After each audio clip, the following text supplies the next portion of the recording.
Isang yakap ang hindi lumisan sa aking tabi. Mahinahong bulong na nagsasabing kahit saan tumungo, anumang hanapin, kailan may hindi mawawala ang ating pag-asa. Alright, good afternoon everyone. Good afternoon Life Church or Life Nova. May I request everyone to please stand up po as we start our 2 p.m. service. And of course, this Sunday, we're celebrating Mother's Day. So kung may katabi kang mga nanay, magulang, single mother, batiin mo naman ng Happy Mother's Day. Happy Mother's Day po sa lahat ng ating mga mother. And of course, magandang hapon po sa inyong lahat. Batiin mo ulit yung katabi magandang hapon. O, reply mo na, mas maganda ka pa sa hapon, mas pogi ka pa sa hapon. Alright. So with that, at we start po our 2 p.m. service, allow me to encourage you from Hebrews 10:23. Sabay-sabay po nating basahin. Okay. Let us hold fast to the confession of our hope without wavering, for he who promised is faithful. Isn't it? Discouragement make us waver from the truth. But we have a confidence in the promise and in the greatness of Jesus. Right? Isn't it right? And let us hold fast in this truth, because he who promised is faithful. With that, let us pray. Lord Jesus, thank you, because you are the anchor, Lord, of our hope. Lord Jesus, you are faithful and you are true to your promise. We thank you, Jesus.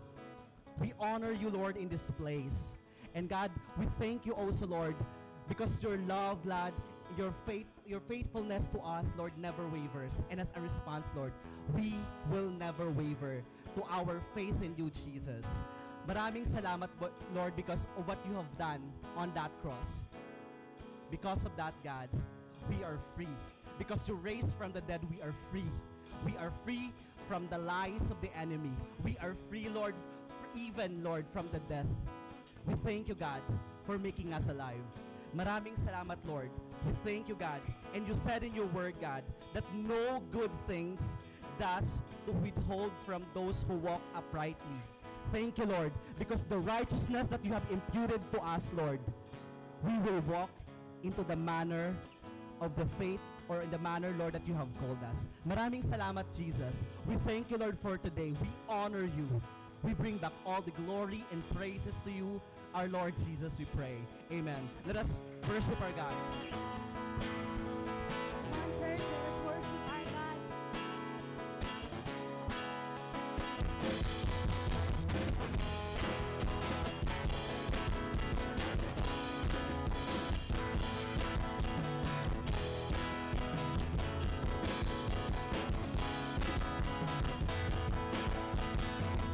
Every distant land rejoice, let every nation lift their voice. Let the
is none like you, Panginoon. Maraming salamat, God. For you are the anchor, Lord, of our hearts. You are our hope, Panginoon. In the midst, Lord, right now, ng pinakaharap ng bansa namin, God. Lord, we put our trust and hope, faith in you, Lord Jesus. Pray, God, that katulad ng kinakanta namin, God, you will reign, Lord, not just in our nation, God, but in every tribe and in every nation, Panginoon. Maghari ka, Lord, sa buhay namin, sa bansa namin, sa buong mundo, Panginoon.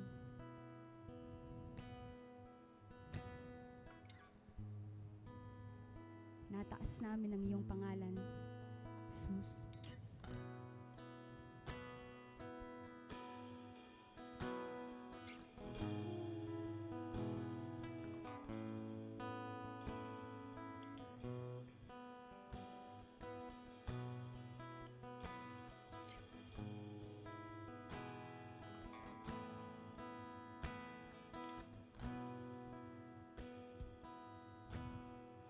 Hope for the weary and for the faint, fountain of mercy, peace to the restless, breath in our lungs, lover and friend, Emmanuel,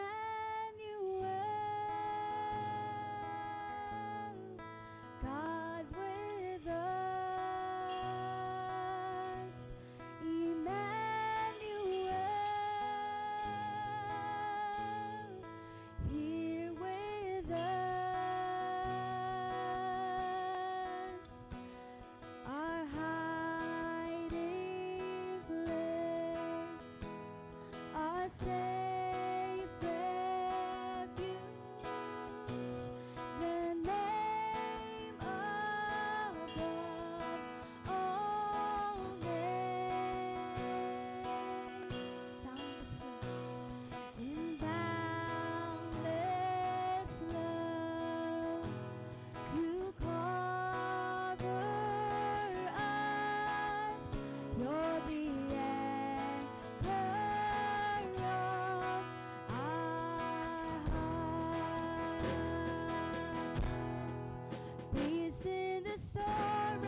afternoon po sa ating lahat. As we continue to worship God through giving, let's read this word from Romans chapter 5 verse 8.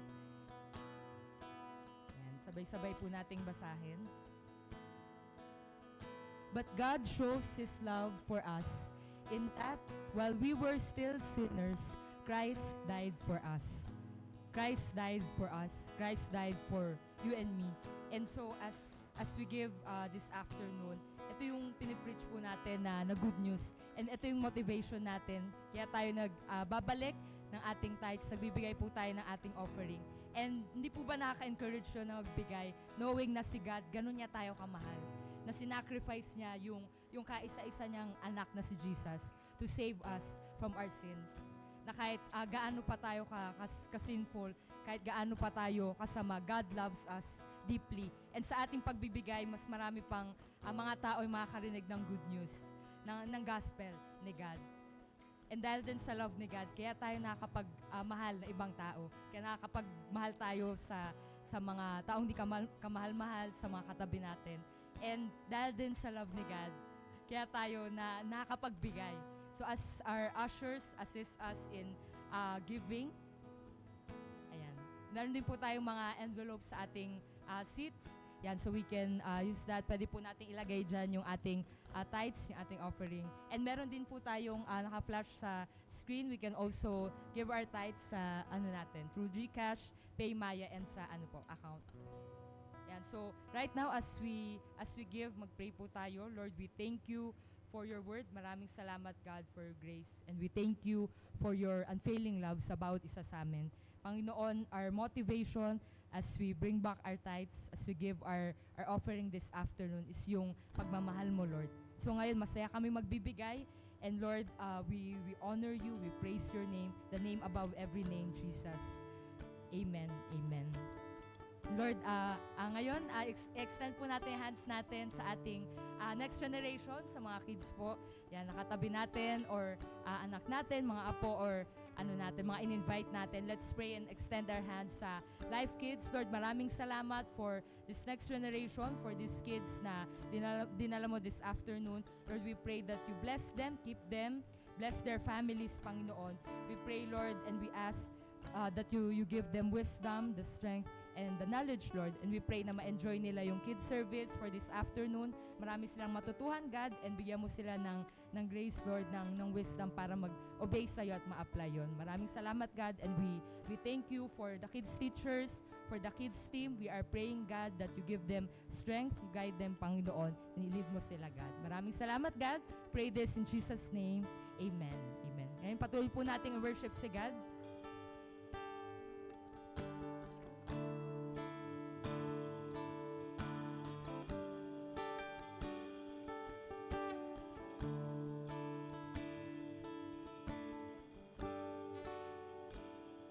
Si Yahweh ang tanging Diyos, may gawa ng lahat ng mabuti.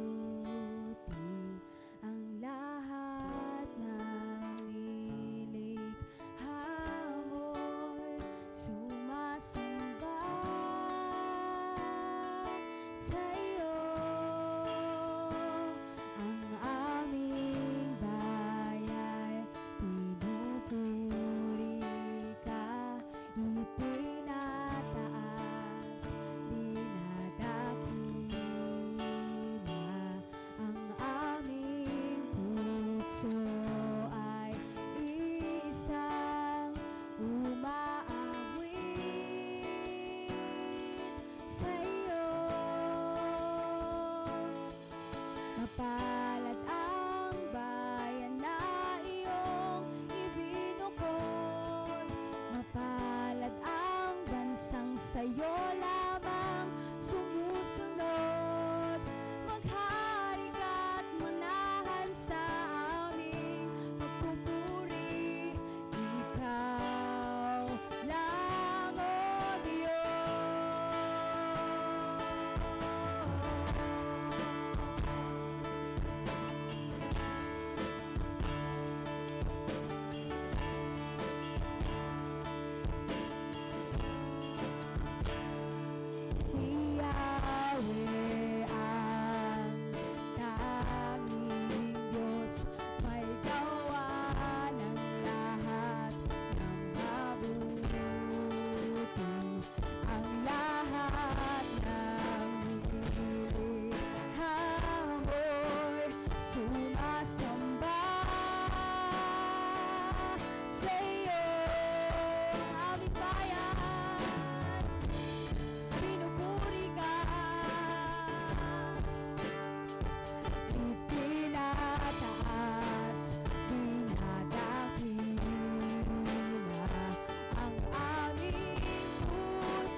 sumusunod. Maghari ka't manahan sa aming pagpupuri. Ikaw lang, O Diyos.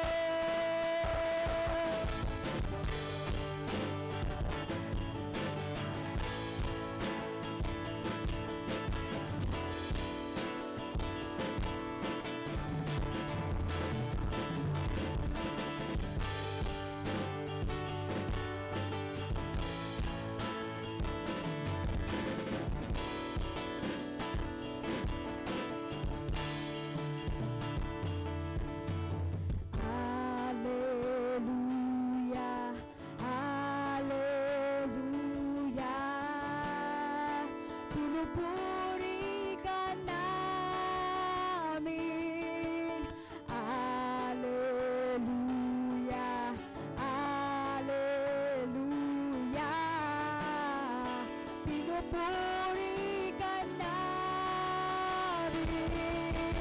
Hallelujah, hallelujah, hallelujah. Pinupuri ka namin.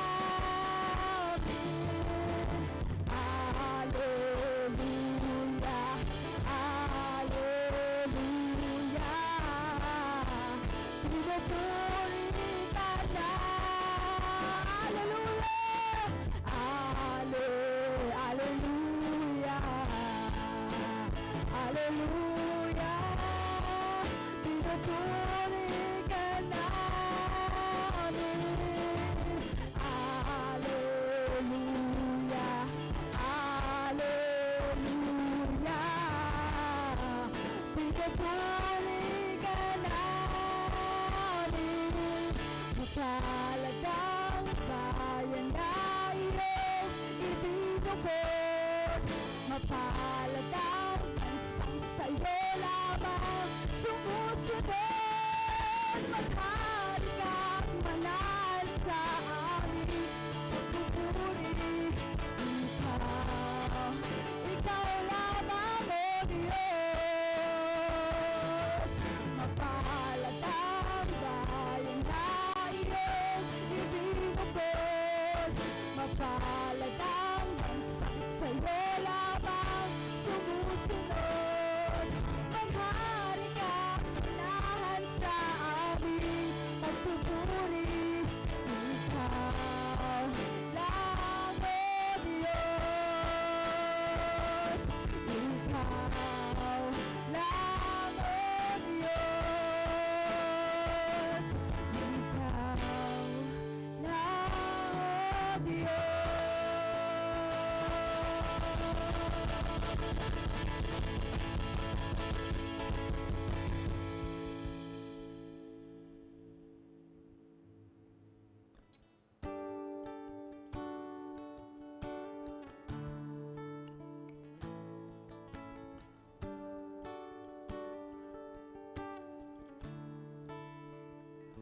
Romans chapter 8, verses 18 to 25. Ang salita ng Diyos version. Para sa akin, ang mga paghihirap sa buhay na ito ay hindi maihahambing sa napakagandang kalagayan na mapapasa atin balang araw. Maging ang buong nilikha ay sabik na naghihintay na ihayag ng Diyos ang mga anak niya. Sapagkat ang lahat ng nilikha ng Diyos ay hindi nakaabot sa layuning para sa kanila. Nangyari ito hindi dahil sa gusto nila, kundi dahil ito ang gusto ng Diyos. Pero may pag-asa pa, dahil palalayain din niya ang buong nilikha mula sa kabulokang umaalipin dito at makakasama rin sa napakagandang kalagayan ng mga anak ng Diyos. Alam natin na hanggang ngayon, ang buong nilikha ay naghihirap at dumaraing tulad ng isang babaeng manganganak na. At hindi lamang ang buong nilikha, kundi pati tayong mga tumanggap ng banal na Espiritu na siyang unang kaloob ng Diyos ay dumaraing din habang naghihintay tayo na matubos ang ating mga katawan at mahayag ang ganap na katayuan natin bilang mga anak ng Diyos. Ligtas na tayo at naghihintay na lang na maging ganap ang kaligtasang ito Umaasa tayo dahil wala pa ang inaasahan natin. Aasa pa ba tayo kung nariyan na ang ating inaasahan? Pero kung ang inaasahan natin wala pa, maghihintay tayo ng may pagtsatsaga. This is the word of the Lord. Blessed be His name. Let's pray together. Lord Jesus, tulad po ng kinakanta namin, Ikaw ang Diyos ng bayang ito. Ikaw ang tinatanghal naming hari ng mga hari, Diyos ng mga Diyos, ang aming ultimate hope for this nation. So today, Lord, even as we come and listen to your word, open our hearts and open our minds. We invite your Holy Spirit to speak powerfully into each and every one of us. Banal na Espiritu Santo, kasihan mo kami ng iyong karunungan, ng iyong paggabay. At sa pagbasa namin ng iyong salita, ang bawat isa sa amin ay hindi lamang matuto, kundi magkaroon ng isang matinding pag-asa. Isang pag-asang hindi kayang tibagin ng mga problema o ng mga challenges ng mundong ito. Help us, Lord. Teach us, Lord, to put our hope firmly on you alone. In Jesus' name we pray. Amen and amen. Let's give God a hand of praise. Good afternoon. Welcome to Life Nova, an every nation church who exists to love God and love people. So bago po tayo umupo, can you please go to someone na hindi nyo pa masyadong kakilala? Go ahead and introduce yourselves. Yan. And then you may go and find your seats.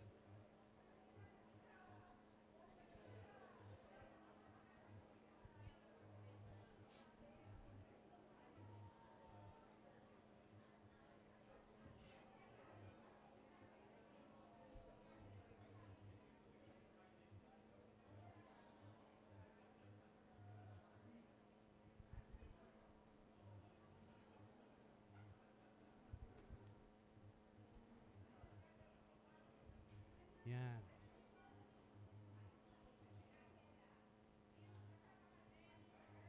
Yan. Muli, magandang hapon. I want to welcome you back to Life Nova. Yan. Welcome. Can you say to the person seated next to you, I'm glad you're here? Yan. Okay.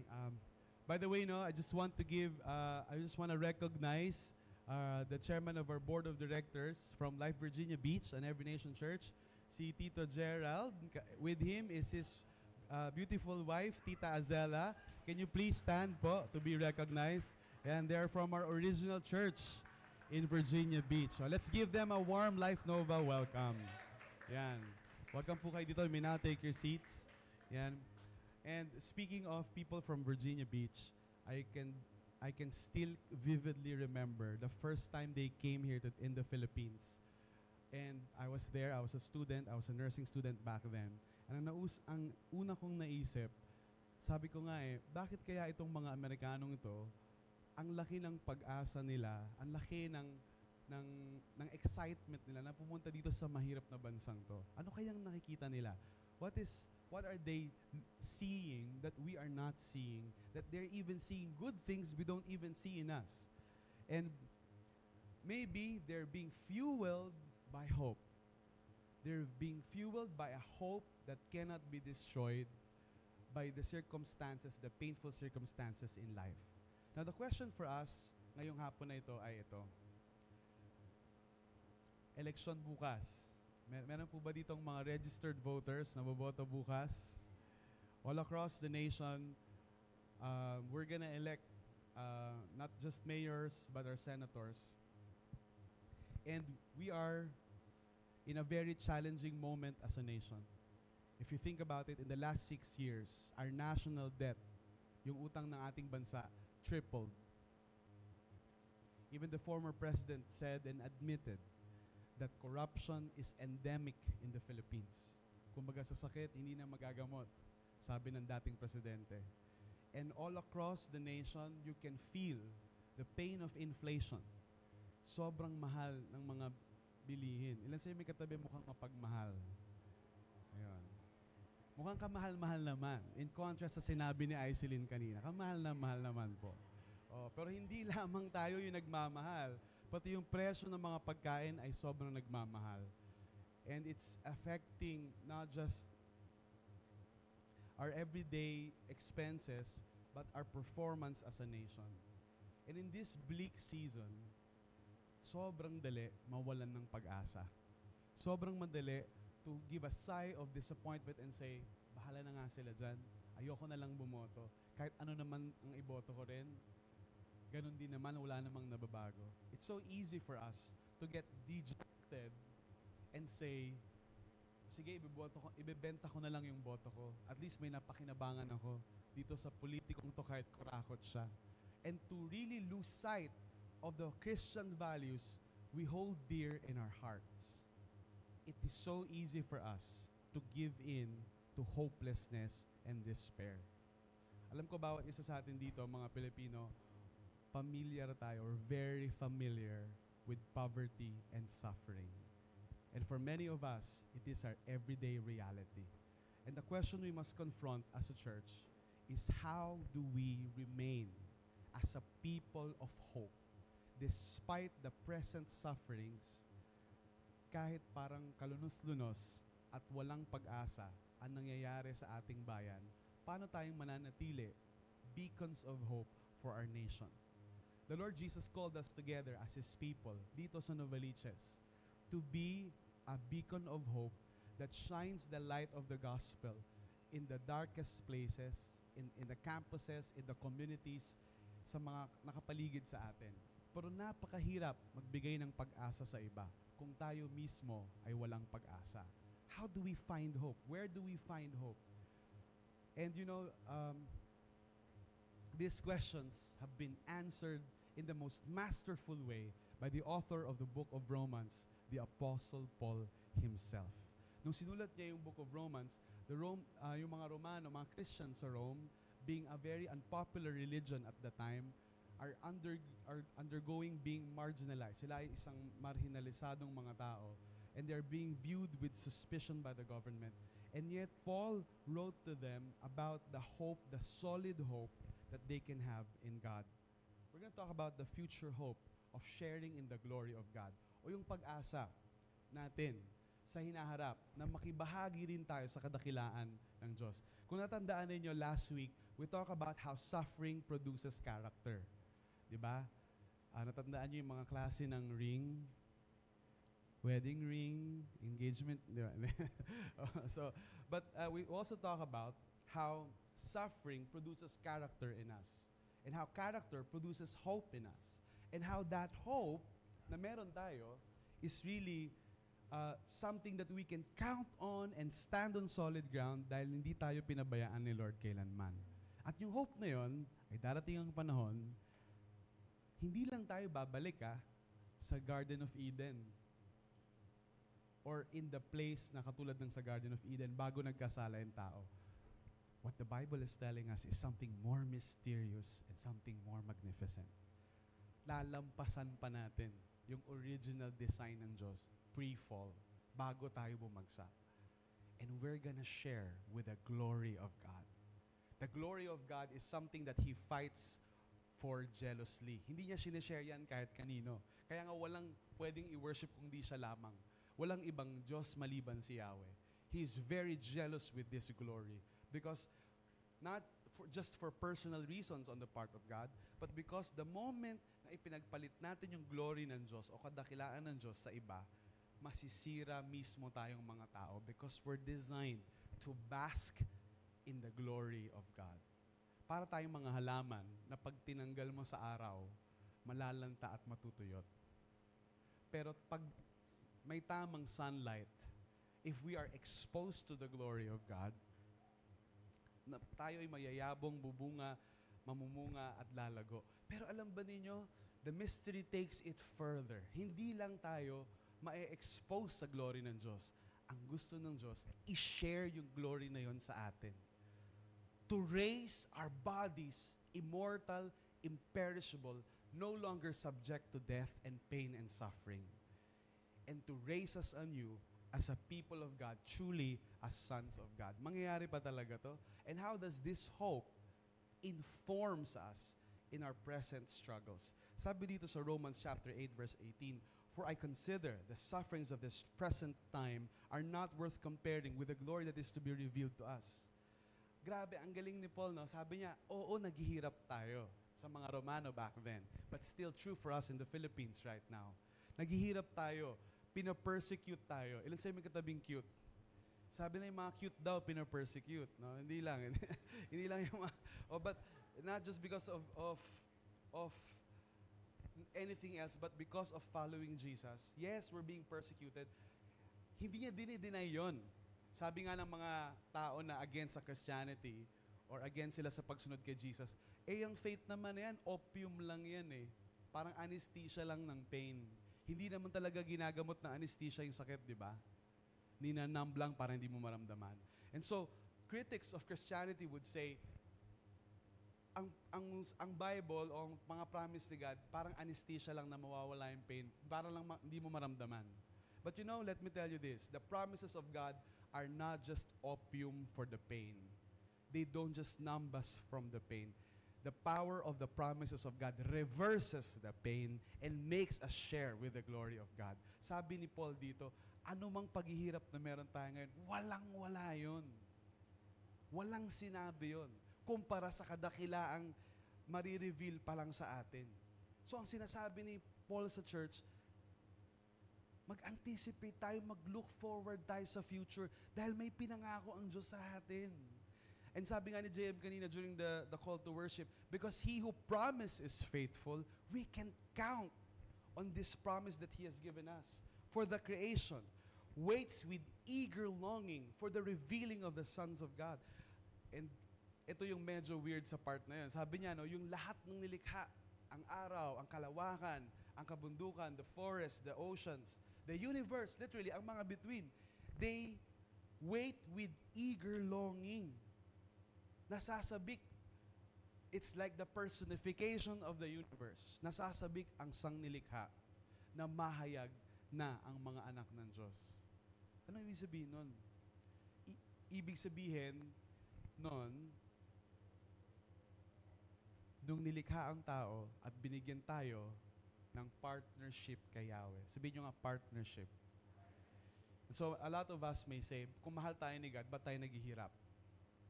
Kung totoong mahal tayo ng Diyos, ba't niya hinahayaan mangyari yung mga trahedya na ito?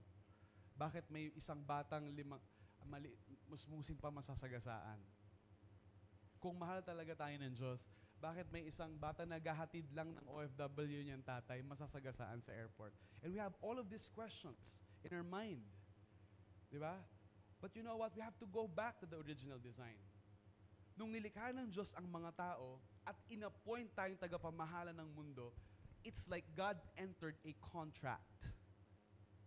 Pinagkatiwala niya sa atin ang mundong ito. So ang pamamahala ng sangnilikha ay partnership. Can you say that with me? Partnership. God will do His part, but He has delegated authority sa ating mga tao to exercise our wisdom, our God-given gifts, para pamahalaan ng sangnilikha. And time again, this is what we see from the Bible, hindi nagkukulang ang Diyos. Kung bakit sira ang mundong ito, nagkulang tayong mga tao sa partnership na yon. Hindi natin ginamit ang karunungan na yon, o kung meron man tayong karunungan na yon, ginamit natin yon para sa sarili nating kapakanan, sa kapahamakan ng iba. Tragedy after tragedy, pain after pain, was brought about by the rebellion of humanity against God. And so, God initiated a rescue mission. Hindi matiis ng Diyos na ganito tayong mga tao. Niligtas niya tayo. He sent His one and only Son. At dahil kay Jesus, at sa lahat na nanampalataya kay Jesus, meron ba dito na nanampalataya tayo kay Jesus? Come on, raise your hand. Don't be afraid. If you have faith in Jesus, the Bible guarantees us we have become children of God. At dahil naging mga anak na tayo ng Diyos, tayo yung partners ng Diyos sa pamamahala ng syudad na ito, ng komunidad na ito, ng mga campus natin, ng mga pamilya natin, ng mga kumpanya na nasa kapaligiran natin, to ensure that the law of God and the values of God are carried out into our spheres of influence. At alam nyo kung sino daw ang excited na ma-reveal kung sino daw yung mga anak ng Diyos, kahit yung buong nilikha. Ba't kaya excited yung sang nilikha? Look at nature. It's destroyed by the pillage and the destruction of humanity. Even creation awaits the full redemption of the glory of God. Kasi, hindi pwedeng mauna na ayusin ni Lord tong mundong ito. So pag ang prayer natin, Lord, ayusin niyo naman tong mundong to. Sana wala nang lindol, wala nang pagputok ng bulkan, wala nang bagyo, wala nang hurricane. It cannot happen. Why? Kasi kailangan munang mauna yung leader. Change begins with the leader. And the appointed leader of this creation ay tayong mga tao. That's why God began His rescue mission first with us, but it doesn't stop with us. The mystery is even in the entire creation will be blessed by us becoming the people of God. Sabi dito sa verse 20, for creation was not subjected to futility, not willingly, but because of Him who subjected it, in hope that the creation itself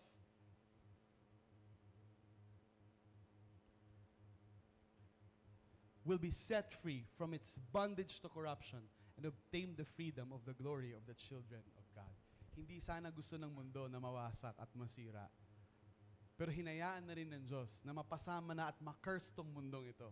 Kasama ng pag-curse ng sangkatauhan. Dahil may pag-asa ang Diyos na pag na-rescue na ang mga tao, kasama sa pag-rescue natin, marirescue din yung creation. This world can only be made whole if the humanity will be made whole in Christ. Hence, the importance of the gospel. The importance of making disciples. Pag tayo ay nakakarinig ng salita ng Diyos at isinusuko natin yung buhay natin sa Diyos, hindi lang yun para sa atin. Kasi nasanay tayo minsan sa Western understanding ng salvation. Individual, para sa akin, ako lang. But you know, that's true, no? That's true. It's still true. Ang kaligtasan ay para sa atin personally. Ngunit hindi lang ito para sa atin lang. Gusto rin ng Diyos na iligtas ang sangnilikha. And sa kasama sa pagligtas ng bawat isang tao, naliligtas din ang mga tao sa kanyang paligid. Nakita ninyo yung pangako ni Lord sa Acts? When one person is saved, his whole household is saved as well. Salvation spreads into the family like wildfire. Sabi dito sa verse 22, for we know that the whole creation has been groaning together in the pains of childbirth until now.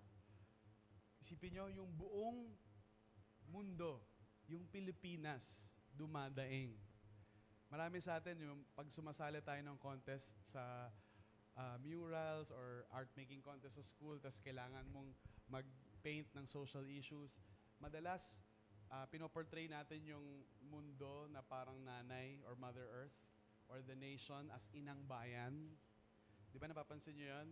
In most of the artistic expressions of people, the nation is likened to a woman. It's just a personification. Hindi talaga babae yung bansa natin. Pero, nakita ninyo yung illustration, kung babae ang Pilipinas, ang mga para siyang nanganganak. Para siyang, kung babae ang mundo, para siyang nanganganak. Kaya pala may suffering and pain. Humihilab na yung tiyan niya. I wanna show you this picture. This is the picture of me and my wife. The first time na nagkaroon kami ng baby. Pasensya na medyo malaki kasi pandemic niyan, so imposible mag-exercise sa labas, no? Oh, but si Zoe yan, yung nasa picture na yan. Hindi kami ikakasal niya na ano yan, it's our photo shoot bago mga anak si Jinky. Ano ba tawag doon? So whatever that's called. Oo. And you know, I just want to honor my wife. Happy Mother's Day, mahal. No? Ayan. Naalala ko nung nagbubuntis si Jinky kay Zoe. Sobrang hirap yung dinaanan niya. Complete bed rest lang siya, dinudugo siya. Nafe-feel ko talaga yung pain ng wife ko. Sabi ko nga hindi pa to nanganganak ha. Parang yung nasa ano pa lang siya, nagdadalang tao. Hindi pa niya term. Sobrang sakit na, sobrang hirap na yung pinagdadaanan niya. But praise be to God, lumabas na si Zoe and the Lord has really blessed us with a wonderful child. Kasi alam niyo nung una naming, our first baby ended up in a miscarriage. And back in the day, I had a lot of questions. Lord, I'm a pastor. Why do you have, ba't kailangan kong dumaan dito? But you know, the Lord has given me so much peace. And we still don't know the reason until now. But one thing we know, that suffering made us stronger. That suffering made us empathize, especially with couples who lose their child. And that made us stronger and more loving Christians. And the Lord is faithful to His promise. He has given us our own child. And it didn't stop with Zoe. Meron na naman si Luke, di ba? And you know, why am I showing you this picture? Because that's exactly what Paul was saying. Hope reframes our present suffering, not as death pains that brings despair, but as birth pains that heighten expectation. In other words, sa madaling salita, ito yung sinasabi ni Paul. Naghihirap tayo ngayon, nasasaktan tayo ngayon, dumadaing yung bansa natin. May levels yan ng paghihirap. May suffering as a family, may suffering as a church, may mga challenges tayo, may suffering as a nation. Tayo minsan bansang Pilipinas. And ano man yung paghihirap daw na dinadaanan natin, these are not death pains. Akala natin pag may suffering tayo, ay, mamamatay na siguro ako, wala na sigurong pag-asa, siguro wala naman si God, or siguro pinabayaan na ako ni God. No. These are not death pains. These are birth pains. Anong pinagkaiba nun? Pareho namang pain yon. Pero bakit sinasabi ni Paul na yung suffering natin as Christians, hindi death pain, kundi birth pain. Para raw tayong nanganganak. Masakit ang nanganganak, di ba? Masakit yung, hindi ko pa na-experience obviously, pero I could just see from my wife, yung dinaanan ng wife ko, kung gaano kahirap manganak. Imagine, kahit gaano kahirap yung panganganak, kahit sabihin mong cesarean section pa, maghihirap pa rin yan Kasi yung tahi niyan and everything, mas mahirap pa nga actually yun Mas matagal yung recovery. But may pain and suffering pa rin para lang makalabas yung bata sa sinapupunan. Pero alam nyo, that makes the pain worthwhile. Kasi may hinihintay kang blessing na parating. So yun sinasabi sa atin ni Paul, dito ni Lord sa word na sinulat ni Paul. Ano man ang pagdurusa natin sa pamilya, sa church, sa bansang ito, tignan natin siya as birth pains. There's something good that God is doing. Amen? There's something good that's about to be born. There's something good being formed in us. At kung hindi maghihirap yung nanay at hindi siya makakaranas ng birth pain, hindi lalabas na malusog yung anak. In the same way, may kinecreate si God sa atin as a church na magiging maganda lamang kung dadaan tayo sa suffering. Suffering will not destroy us, but will bring about something good that God is creating in us and through us. Natatandaan ko nung 2010, when I gave my life to the Lord, bago ako I'm supposed to go to the US to be a nurse. My auntie is a head nurse in Texas. So dapat yung pinsan ko nandun na rin, so I'm supposed to go there. Pero tinawag ako ni Lord. And binigyan ako ni Lord ng hope sa bansang to. You know why I want to leave the Philippines? Kasi hindi na ako naniniwalang may pag-asa pa tong bansang to. At dahil walang pag-asa tong bansang to, wala ring pag-asa yung pamilya ko rito. I might as well umalis na lang ako rito. But you know what? When people from Virginia Beach started coming here year after year, showing the hope of Jesus, showing the love of Jesus, nagkaroon ako ng hope sa bayan na to. Meron palang paraan para mabago tong lipunan. Kung magkakaroon lang ng mga totoong Kristiyano na nagmamahal sa Panginoon at nagmamahal sa bawat isa, this hope, this nation has a hope. Ang una kong pinuntaan after graduation was the Sangguniang Kabataan ng Deparo. The Sangguniang Kabataan is like the junior government officials of our nation. And we started discipling the youth. Actually, my brother is more popular than I am. You know, pag naglalakad ako sa Deparo at may namit ako, sabihin nila, ikaw ba yung kapatid ni Paulo? Grabe yung identity ko, ako yung kapatid ni Paulo. Oh, ako yung kapatid ni Paolo. Pag nasa barangay ako, kumukuha ako ng barangay permit. Uy, Firuelo, kapatid ka ni Paolo? Oo, ako yung kapatid ni Paolo. Yun yung identity ko. But you know what? It's so good to know na what we started in 2010 is still being done until today.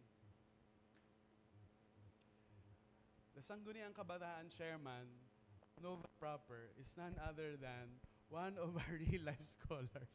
It is actually a part of our church. She's here right now. Can you please stand? Ayun, so, thank you so much, Aideen, no, for shining the light of Jesus into that junior government. I want you to imagine this with me. The future barangay captains, the future councilors, city councilors, the future government officials of our nation are in our youth services right now.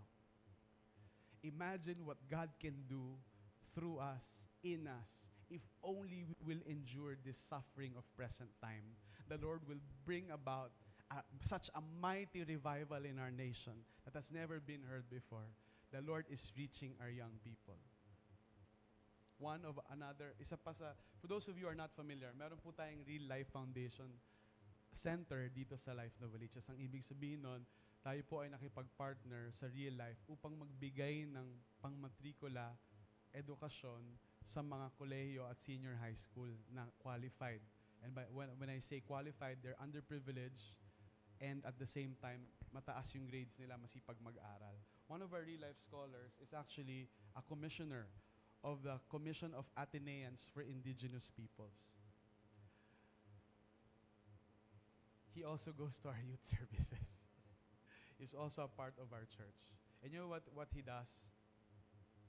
In Ateneo, he gathers students, like-minded students like himself, and fights for the rise of the IPs. Yung mga indigenous peoples, yung mga original na tribo na talaga nakatira sa Pilipinas. Pero dahil nasakop tayo ng mga Kastila at nalahian na yung mga tao ng foreign blood, naging marginalized yung mga pure-blooded tribes na ito. At wala silang access sa edukasyon, madalas silang pinupunteriya ng mga mayayamang korporasyon. And isa sa mga marginalized indigenous peoples, yung mga bugsok, 12 hectares of land in Palawan, inagaw sa kanila ng isang makapangyarihang kumpanya. At wala silang magawa dahil nga malakas yung kumpanya na yon sa gobyerno natin at pamahalaan. But thanks be to God for people like Sile, who gathers together with other Ateneans in order to fight for the rights of our indigenous peoples. Think about this, my friends. Through the preaching of the gospel, through the giving of a hope in the local church, in what we're doing, our nation is being blessed. And these are just two of the many stories na meron tayo sa local church na ito. Indeed, our sufferings right now are not death pains, but birth pains. God is doing something good. Pwede mo bang sabihin sa katabi mo, God is doing something good in our city and in our nation. In Romans 8:23, it says here, hindi lang sa sangnilikha, hindi lang yung mga puno, yung mga dagat, hindi lang yung kalawakan, tayo mismo, we ourselves, who have been the first fruits of the Spirit, grown inwardly as you wait eagerly for adoption as sons, the redemption of our bodies. Tayong mga naging Kristiyano na. Tayong mga na-born again na. We groan. It is a sound of pain. We groan whenever we sin again. We groan when we get frustrated. Binigay ko na yung buhay ko kay Jesus, pero ba't meron pa rin akong proclivities to sin? Ba't natatempt pa rin ako? Ba't may mga weakness pa rin ako? We groan. And we long, kailan ba ako matatransform fully? Ito yung sinasabi ni Paul, tayo mismo, gusto nating matransform fully. Gusto nating maalis na sa katawang ito na nagkakasala, sa sakit natin, sa impairment, sa kahinaan, sa mga sakit ng katawang ito. We await the fullness of salvation of God. For this hope, we were saved. Now hope that is seen is not hope. For who hopes for what he sees? One will say, asan na? Perfect na ba tayo? Transform na ba tayo? Ba't pa tayo maniniwala kay Jesus? Sabi ni Paul, ba't pa tayo aasa kung nandyan na? Kaya nga siya pag-asa eh, parating pa lang. And yan yung mystery ng kaharian ng Diyos. It's already here, but it's not yet fully here. It's the tension of the already, but not yet. The kingdom of God is already here in our hearts. But it's not yet fully here.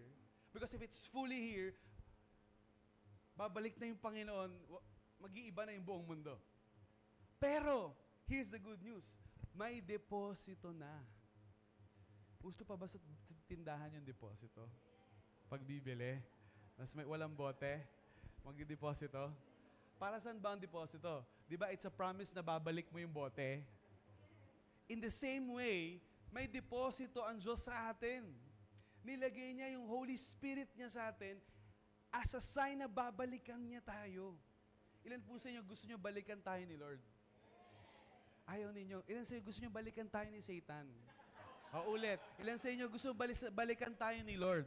Ayun, mas okay na ngayon. No? Nagkakaintindihan na tayo. So, importante yon that we know anong spirito ba yung nasa atin. Are we eagerly awaiting our punishment, or are we eagerly awaiting our salvation because of our hope is in Christ? But if we hope for what we do not see, we wait for it with patience. Likewise, the Spirit helps us in our weakness. Yes, Pastor Tim, babaguhin ni Lord yung mundo, pati creation, pati tayo. Pero paano na kami maghihintay na inip na kami? Ilan sa'yo may katabi, parang inip na. Inip na sa kasamaan ng mundong to, inip na. Ano, pupunta na ba tayo ng langit lahat? Ilan sa inyo gusto nyo na pumunta ng langit ngayon? Mauna na kayo, guys. May mission pa tayo dito. Ilan sa inyo naiinip na? Sabi dito, we wait eagerly with patience. Lord, hindi ka pa tapos. May gagawin ka pang maganda sa pamilya ko. Masasave pa yung buong pamilya ko, yung mga kapatid ko, mga kamag-anak ko. Masasave pa yung bansang to. Masasave pa yung mga leader ng bansang to. Bibigyan mo kami ng mga bagong leader mula sa susunod na henerasyon na godly, accountable, transparent, selfless, hindi inuuna yung sarili. At kahit di pa nangyayari yun ngayon, we await eagerly with hope because ginagawa natin yung ambag natin in nation building. At ano yun? Nagdi-disciple tayo. You know how to change this nation? It's not by electing someone na mawawala rin after 6 years. It's by making disciples. Little by little, like small drops of water. Pag pinagsama-sama mo yan, isang karagatan yan ng righteousness as justice ng God dito sa bansang to. Never underestimate your one-to-one. Never underestimate the power of inviting people to your life groups. Never underestimate the power of sacrificing for the sake of the last, of the least, and of the lost. Because as we continue to advance God's kingdom in our spheres of influence, our hope becomes more recognizable. Our hope becomes more solid. We see that it's beginning in us. Sabi dyan, no? For we do not know what to pray for as we ought. Minsan, pag lalo malalim na tayo sa prayer, no? Lalo na yung prayer house natin, 6:30 a.m. ng Saturday. Talagang lalalim talaga tayo sa prayer. And sometimes we find ourselves crying and groaning and groaning. And sinasabi dito ng Bible, it's the Spirit of God groaning in us. Sometimes when we pray in tongues, those of you who can, the Spirit of God utters mysteries from our soul that we cannot understand. The Spirit of God teaches us what to pray for and intercedes for us. Yung Spirito mismo ng Diyos na nasa iyo, kapatid, napanalangin ka niya para hindi ka mawala sa Ama. Ganun tayo kamahal ng Diyos. Nilagyan niya tayo ng Spirito niya na hindi lang deposito, kundi selyo ng ating kaligtasan. At hindi lang selyo, tagapanalangin din natin, tagapamagitan natin sa Diyos upang tayo ay hindi mawala sa Kanya. And He who searches hearts knows what is in the mind of the Spirit because the Spirit intercedes for the saints according to the will of God. Kaya nga hindi tayo nagpe-pray sa saints, no? Because it is the Spirit who intercedes for us who are the saints. We are the saints. We are the living saints of the living God. And it is the Spirit of God who prays and intercedes for us. Pinapanalangin tayo according to the will of God. How do we find hope in all of this? Hope is rekindled by the Spirit's first fruit of the new creation in us. Pag umaandap-andap ang pag-asa natin, at parang isang gasera at kandilang hinipa na ng hangin at namamatay na, ang Espiritu ng Diyos na nasa atin ay pinapaapoy at pinapaliyab ito ulit. Dahil pinapaalala sa atin ng Diyos, anak, nagsimula na akong baguhin ka. At hindi kita sisimulang baguhin kung pababayaan lang kita. Anak, tatapusin ko yung sinimulan ko sa iyo dahil tapat ako sa pinangako ko. Hope is rekindled again. Then we can fight again, the good fight of the faith. Then we can believe again for greater things because the Spirit of God helps us in our weaknesses. I want to show you this picture. This is the picture of our preschool. My mom owns a preschool before. And it's a little bit expensive because it's a private school. Lumaki kami na yung may mga estudyante yung mom ko na hindi nagbabayad ng tuition. Sabi ko, para makapag-aral ako ng college, nag-part-time ako dyan eh. Nagtatrabaho ako sa preschool. Para may baon, ganyan. Maraming bata doon na hindi naman nagbabayad ng tuition fee. Sabi ko, ma, ba't natin sila kinukuha? Malulugi tayo. Malulugi tayo. Sabi ng mom ko sa akin, alam ko kung anong ibig sabihin ng maging mahirap at walang pang-aral. Kaya kung may kakayanan tayo, let's give the opportunity to others. We grew up in a house that what we have is shared to the needy. Even though ourselves are needy, we never felt poor because my mom taught us the value of generosity. And even tapos na yung season niya na mag-preschool, she still serves the underprivileged. Happy Mother's Day to my mom.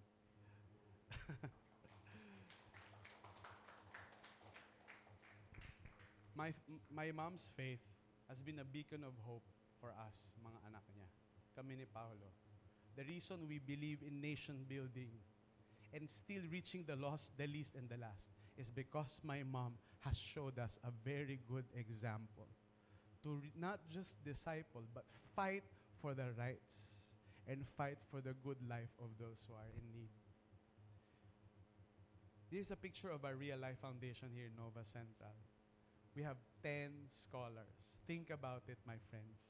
10 families' lives will be changed because of this real life that we have in our Nova Central.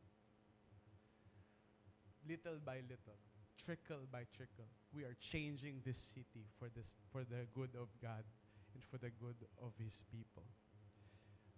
3 weeks ago, I was not able to preach here kasi kami ni John Marie, we went on a mission trip to Iloilo. We have a church there. 3 hours away from the airport. Sobrang liblib. Mas maganda na ngayon. Ang good news is may mga roads na, mas marami ng tindahan, may GCash na sa bundok, but still malayo pa rin, far from access. And since 2009, we've been going to that church for a long, long time. And ito yung sakit sa heart ko every time I go there. How many of you will join us in our future mission Iloilo? Yan, diba? Please join us, no? We have, sila Tito Gerald will be coming this May. Isa sa mga masakit sa puso ko, wala silang kaparehong access natin dito sa Maynila. Pag may bagong worship song, may bagong teaching, may discipleship strategy, ang bilis lang natin ma-adapt. Paano? May mga campus missionary tayo dito. Wala silang campus missionary roon. But thanks be to God. Because God is doing amazing work in and among us. Our very first campus missionary from Iloilo has graduated from our Every Nation Leadership Institute. CJ is here. Can you please stand to be recognized? I want to thank you for your prayers, your supports, at lahat po ng nagpataba sa kanya. To resemble Pastor Ernest. Biro lang. Thank you for all of your prayer and support because now we can give equal access to those sa mga kabundukan to have the same discipleship that we have here. And it doesn't stop there, because the gospel of God is not just spiritual. It also blesses us financially, socially, emotionally, holistic. We are going to bring a real life center there sa bundok, so that yung masisipag na mag-aral ng mga katutubo at kababayan natin doon, hindi na nila sasabihin na hindi na lang ako magka-college kasi walang pagmatrikula. Yung mga kabataan doon, gaganahan silang mag-aral. Pwede pala akong makapag-aral kung sisipagan ko lang kasi may church na nagmamahal sa akin. This hope that we have is not a vain hope, because this is a hope that was given to us dahil kay Jesus. Isa rin yun sa dahilan kung bakit, alam nyo kahapon, I was also preaching dito sa same na lugar, and this room is filled with so much students and young people. Actually, meron tayong mga bagong students from Nova High School na galing din sa seminar ng SK natin, and nandito sila kagabi, no? Puno-puno ng mga estudyante. So iniisip ko yung 10 a.m. service natin, yung youth service natin, tapos kayong 2 p.m., pag umattend tayo lahat, yay! Hindi na tayo kasha. But you know what? The Lord is, I want you to look around you. Kung may bisita kayo, saan nyo pa siya paupuin? But because we're a people of hope, even though the limitations of this facility will not limit the preaching of God in this city. That's why we have a movie for a cause. Mayroong isang Christian film na for everyone na ipapalabas natin on May 24, 8 p.m. to raise funds so that we can move our worship services to Cinema 5 of Fairview Terraces. And Cinema 5 Fairview Terraces, hindi lang ito, mas maraming parking, mas maayos na CR, mas maraming upuan. It also means more families, more students, more real-life scholars, more people from all walks of life will be discipled as we seek to love God and love people. For us to have a good picture of what God is doing in our movement sa Life Church on a national level, we are going to have a conference, Life Churches Conference, this coming June 7, sa bago nating tayong center in Life San Mateo, just in front of SM San Mateo. And there, magagather lahat ng Life Churches from Nova, Virginia Beach, San Mateo, Bataan, Iloilo, and Cavite. All together in one conference. So, ma-meet nyo rin yung mga kapwa natin na volunteers and life group leaders all across the nation, faithfully making disciples, faithfully holding on to hope, even in this tough and challenging times ahead of us. Romans 8:28 tells us, and we know that for those who love God. How many of you love God? All things work together for good. All things work together for good. Sa lahat na nagmamahal sa Diyos, kahit gaano kapangit at kahirap yung sitwasyon na yan, kayang gamitin niya ng Diyos in the genius of God. Kaya niyang gamitin yung pinakamasasamang kasalanan, pinakamasakit ng kahirapan upang magamit para sa ikabubuti natin. Work together for good for those who are called according to His purpose. Mga kaibigan, hindi lamang po kayo dito umaattend lang. You are called by God with a holy purpose. Nasa tiyan pa lang kayo ng nanay natin, ng mga nanay natin. May nilagay ng tadhana ang Diyos sa atin. Na, yes, ninanakaw ng kaaway who came to steal, kill, and destroy. Pero, dahil si Jesus yung taga-rescue natin, si Jesus yung Savior natin, nilalaban tayo ni Lord. At hindi niya tayo hahayaan na masira yung holy purposes na nilagay ni Lord sa atin. Huwag tayong susuko, mga kapatid. Laban lang. Hindi lang yung laban ng buhay, kundi yung laban ng pananampalataya natin. Let's move forward. Let's advance the kingdom of God by making disciples. But whatever happens to us, literally, it's for our good. Because we have a God who is sovereign above all. Completely in control of everything we go through. For those whom He foreknew, He also predestined to be conformed to the image of God, of His Son, in order that He might be the firstborn among many brothers. Anong sinasabi dito ni Paul? I challenge you to read this in the Pinoy version sa bahay para mas manamnam natin. Kasi medyo nosebleed yung kasi triple doctorate degree holder tong nagsulat si Paul no. So pero in other words, in simple terms, ang sinasabi ni Paul dito, inuna ng Ama si Jesus. Pero first siya among many. Kung anong ginawa ni Father God kay Jesus, gagawin din niya sa bawat isa sa atin. If the Father resurrected Jesus from the dead, though we die, though maagnas yung mga katawan natin, we will be resurrected, raised to life, immortal, imperishable, inextinguishable, because of the faithfulness of God who promised to us. He conformed, He predestined us, tinadhana niya tayo. Hindi pa tayo sinisilang na maging mga tagasunod niya. Wow! Think about that for a moment. We are handpicked. Mga kapatid, hindi tayo tira-tira. Pinili ka ng Diyos, Joben. In His wisdom, ang daming pwedeng maligtas sa Deparo. Pinili niya yung Ortiguero family. You are special in His sight, born for a mighty and holy purpose. Ang dami naman pwedeng iligtas, pero ba't niya pinili si Pastor Henry, si Pastor Eric? Ba't niya tayo pinili? Pinili niya tayo para maging kahawig ng kanyang anak na si Jesus. Anong ibig sabihin nun, mga kapatid? Huwag natin tayong passive. Babaguhin ako ni Lord, hintayin ko. No. It requires cooperation on our end. Bakit may iba ang bilis mabago? Ba't may iba ang tagal? Hindi nakikipag-cooperate Kailangan makipag-cooperate tayo kay God. Remember, it's a partner. He never failed his end of the bargain. It's always us who fail. But when we cooperate, and we give our full lives to the Lord and say, God, I surrender. Teach me, mold me. Here I am, Lord. Kaya nga minsan pag kumakanta tayo, di ba? Here I am, Lord, use Him. Here I am, Lord, send Him. Di ba? Dapat hindi ganon. Here I am, Lord, use me. Here I am, Lord, send me. Di ba? Huwag tayo nakaturo sa iba. Tayo mismo. Let the Lord use us for His glory.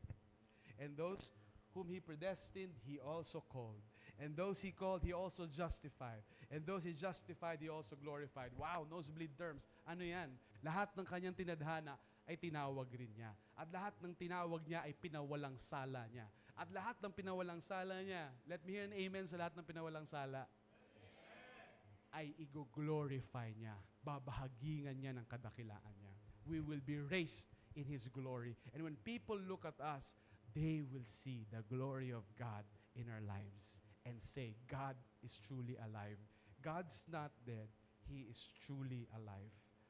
What then shall we say to these things? If God is for us, who can be against us? Kung anuman ang daanan nating hirap at persecution, sino man ang magtakwil sa atin o umapi sa atin, paano tayo kakabahan kung kakampi natin ng Diyos? Tayo na nabinigay natin ang buhay natin sa Panginoon at nanampalataya sa Panginoong Jesus, we have a guarantee. God is for us.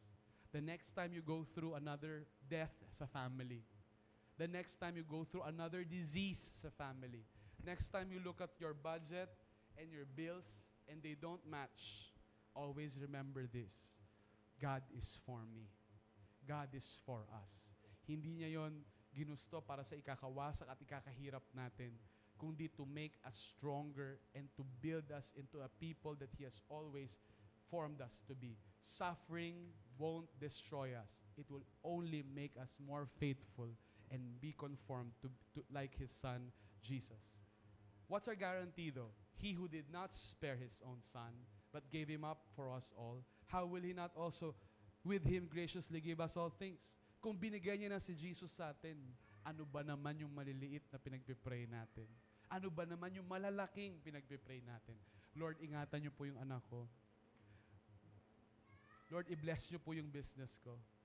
Lord, mag-provide ka po ng tuition fee para sa... Ano ba naman lahat ng yon? If God has already given the most difficult, the most precious to Him, His only Son, how much more will He not graciously give us all those things? Para sa akin ba yun, Pastor Tim? Paano kung para sa'yo lang yun? Kasi pastor ka. Romans 8:33 says, who shall bring any charge against God's elect? It is God who justifies. Sino ba ang pwede magkondena sa atin? In the Message version, who can put a pointing finger upon us if the Lord forgave us already? Kung tayo ay pinawalang sala na ng Diyos, walang sinong taong pwedeng magkondena sa atin dahil alam natin sa sarili natin. The Spirit of God lives inside of us, guaranteeing that we are the people of God. We are children of God. We are heirs to His promises. And who is to condemn? Christ Jesus is the one who died. More than that, who was raised, who is at the right hand of God, who indeed is interceding for us. Grabe, double intercession ito. Inside of us, nag-i-intercede si Holy Spirit for us. And then at the right hand of the Father, Jesus is interceding for us.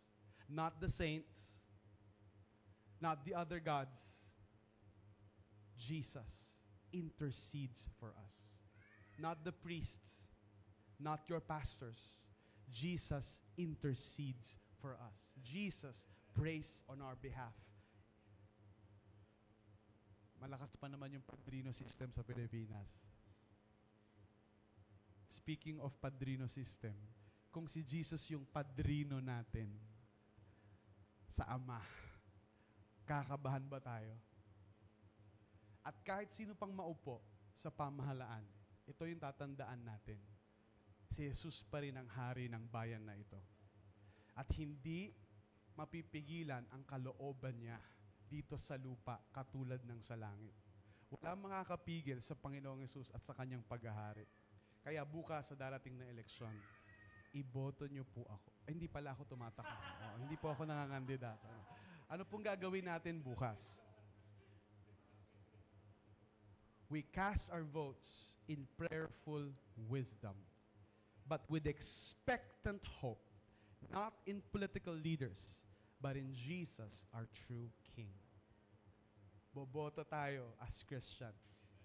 We have the divine right and privilege of selecting our leaders. Partnership with God. Huwag tayong malakas magreklamo kung di naman tayo rehistradong botante. We must do our end, our part, in selecting our leaders. We research their background. Ano bang pinanggalingan nila? Hindi lang kung sinong matunog, hindi lang kung sino yung katabi ng paborito nating artista. Ano bang background nila? We understand their platforms. Ano bang plataforma nila? Tignan natin yung values nila. Let's look at their family. Diba? Tignan natin paano nila pamahalaan yung pamilya nila. Wala tayong mahanap na perfect na leader. Pero ang pipiliin natin, yung pinakamalapit nagko-conform sa justice and righteousness ng Diyos. And when we do that, after natin makahanap, we submit ourselves to the divine wisdom of God. We implore His wisdom and say, God, give me discernment and give me wisdom as I vote. Our votes are not for sale because our integrity is not for sale. Because we may be citizens of the Philippines, but remember, we are citizens of a heavenly kingdom. We are a Christian first before we are a Filipino. Jesus is our true and rightful King. Alam niyo, kaya nung nakakaraang eleksyon, marami nag-away-away. Kahit sa church, meron kasi tayong ugaling ganito.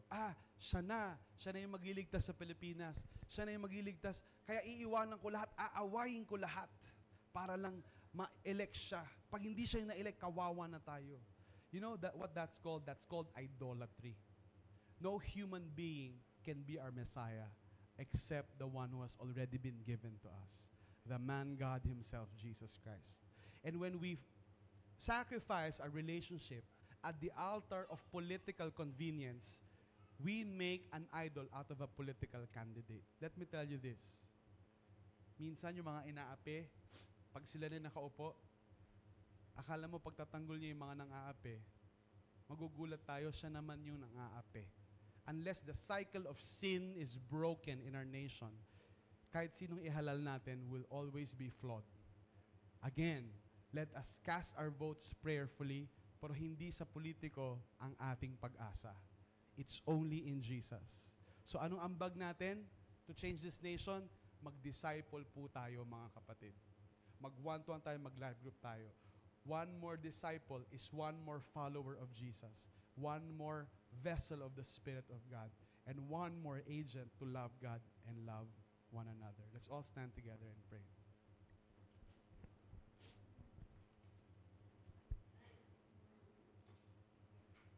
Life Nova, God is doing a good thing in the midst of us.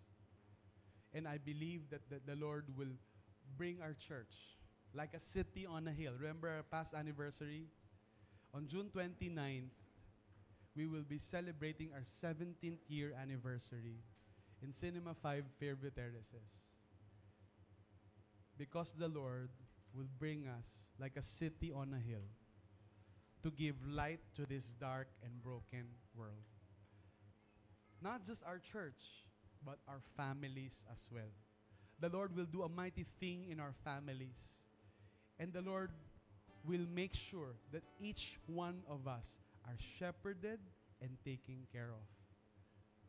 Si Yahweh ang ating pastol. Si Jesus ang ating tunay na hari. Siya na nangangalaga sa ating kapakanan. Siya na nagpapastol sa ating mga kaluluwa. Dinadala tayo sa mga luntiang damuhan at mga tahimik na batisan upang ma-restore yung ating kaluluwa. Upang makabalik tayo sa tamang relasyon sa Kanya. Siya ang ating tunay na pag-asa. At sa pagbalik natin sa ating mga bahay at campus, at napatanong tayo muli, totoo ba yan? Pastor Tim, too good to be true naman yan. Talaga bang mababago ang bayan natin ng pag-disciple? Mababago ba talaga yung bayan natin sa pamagitan ng pag-serve kay Jesus? Mababago ba talaga ako? Maliligtas ba talaga yung pamilya ko? Uunlad ba kami? And if these questions run through your mind again, when you leave our sanctuary, be reminded of this in Romans 8:35. Who shall separate us from the love of Christ? Shall tribulation or distress or persecution or famine or nakedness or danger or sword? Romans 8:35.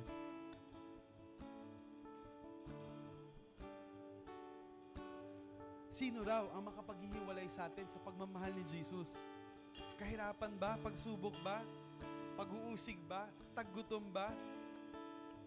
Kamatayan ba? O panganib? As it is written, for your sake we are being killed all day long. We are regarded as sheep to be slaughtered. Araw-araw kaming kinakatay na parang mga tupa at pinapatay. Sabi nga ng mga Romano, no, in all these things, we are more than conquerors through Him who loved us. Pero hindi. Kahit anong lupig ng mga tao sa church, kahit anong persecute nila sa people of God, tayo ay higit pa sa mga mananagumpay dahil mahal tayo ni Jesus. For I am sure, ako ay sigurado, that neither death nor life, nor angels or rulers, nor things present, nor things to come, nor powers, nor height, nor depth, nor anything else in all creation will be able to separate us from the love of God in Christ Jesus our Lord. Anong pwedeng maglayo sa atin? Mga demonyo ba? Mga anghel ba? Anong kapangyarihan sa ilalim ng lupa at sa itaas ng langit ang maglalayo sa atin sa Panginoon? Wala. Wala. Dahil ganon ang pag-ibig niya. Mananagumpay. Tagapagbigay ng buhay na walang hanggan. Mga kapatid, pinaglalaban niya tayo hanggang ngayon. At kung ba't tayo nandito ngayon? Dahil pinaglalaban niya tayo. And as we close this, let me give you this vision. I see a people of God who love Jesus more than anything else, who love one another, gladly sacrificing themselves for the sake of the other, serving the nation with justice and righteousness, working for the plenty and the abundance of all.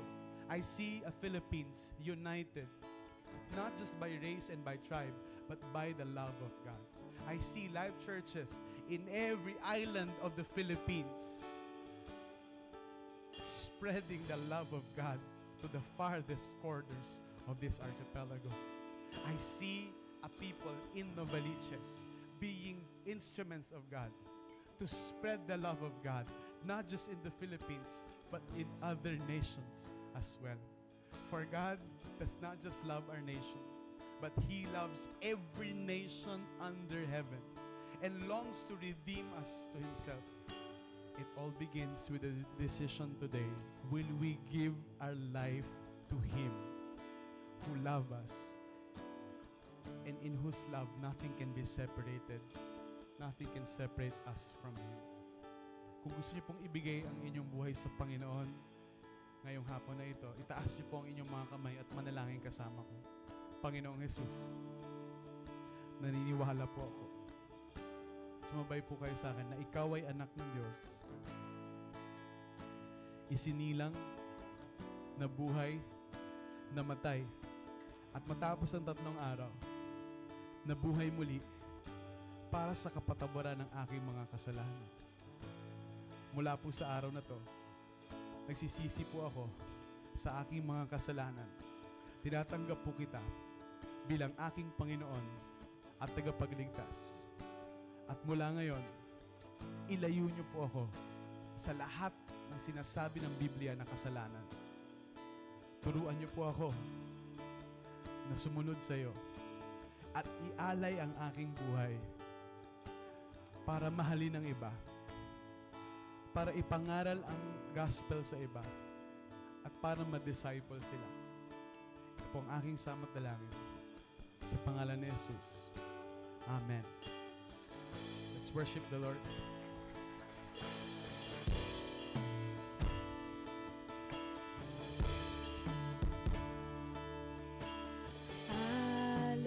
Hallelujah, hallelujah.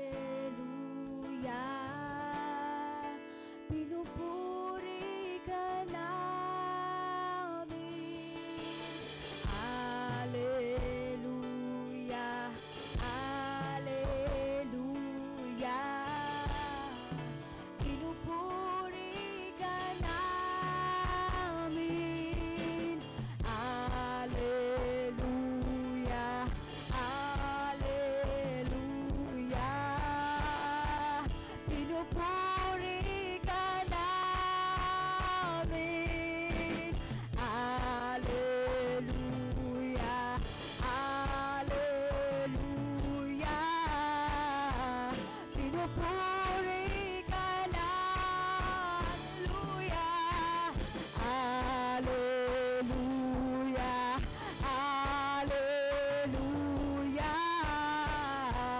Pinupuri ka namin. Hallelujah, hallelujah. Pinupuri ka namin. Mapalad ang bayan na iyong ibinukod.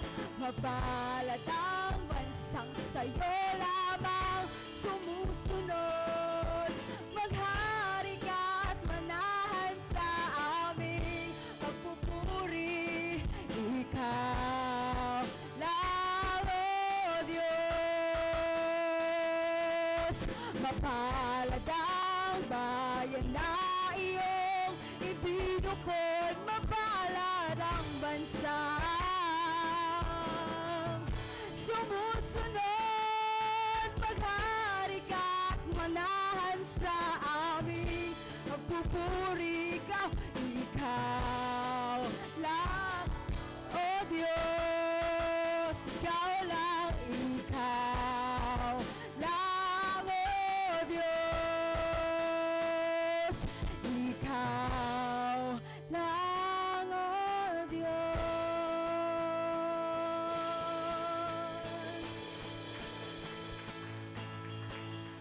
Panginoong Jesus, pinupuri ka namin, Panginoon.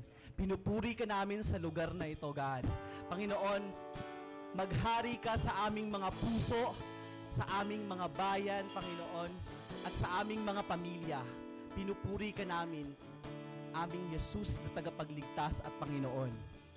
Maraming salamat, God. Ikaw na tapat sa iyong pangako. Hindi ka, Panginoon, magsisinungaling.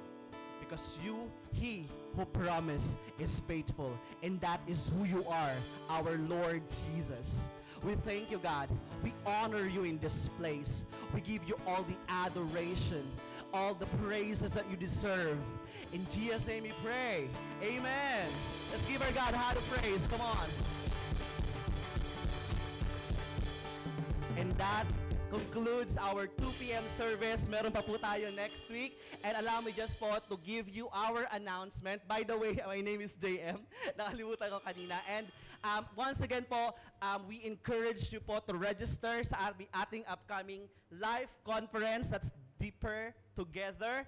That would be on June 7th po. And that is 10 a.m. So pwede na po tayong mag-register at the back po. Meron po tayong booth dyan. And also, meron din po tayong Race for Life. Registration is still open. Nandun din po yan sa booth natin sa likod. So feel free po to register to our Race for Life. And lastly, this is our fundraising effort sa life. This is the Movie for a Cause. So we invite everyone po to participate po sa ating fundraising. Ito ang movie po na papanoorin po natin would be King of Kings. So it will be on 2 weeks na lang po ata meron tayo. It will be on May 24th. So please ensure po na participate po sa ating fundraising, which is our Movie for a Cause. Okay? So meron lahat po yan ay pwede po tayong mag-inquire sa likod po. We have a booth for that. And we thank you po everyone for attending our Sunday service. And let me just call on si Kuya Pao po to pray for our mothers po. Okay, sige, sorry. Sige. Pwede pong tawagin natin yung mga mothers in the house.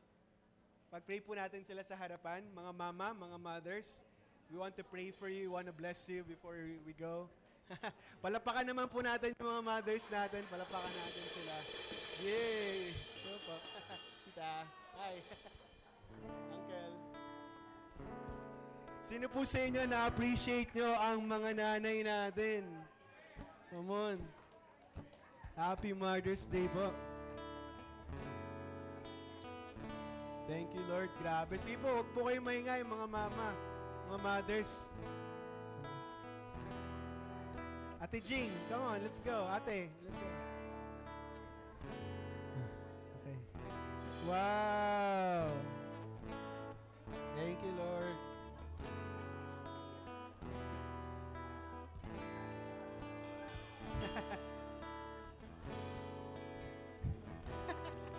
Ito, baby. Okay, dito na po lahat. Dito na lahat, no? Yung mga gusto po, pwede po dito sa taas para gitna po tayo lahat sa picture. Tama ba? Dito? Kaso mahirapan sila umakyat. Mahirapan umakyat eh.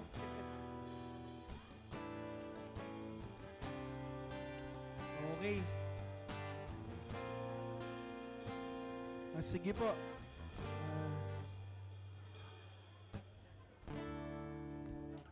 Okay, Life Family, why don't we lay our hands sa mga mothers natin?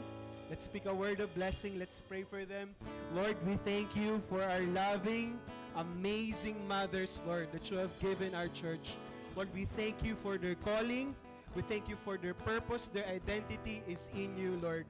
Lord, thank you that you are giving them a next level of grace, strength, Lord, to love their families, their husbands, and their children, the next generation. Pagpalain niyo po, Panginoon, ang aming mga mothers, palakasin niyo po sila, at patuloy niyong pahabain ang kanilang buhay, Panginoon, upang magkakasama po kami makapaglingkod sa inyo.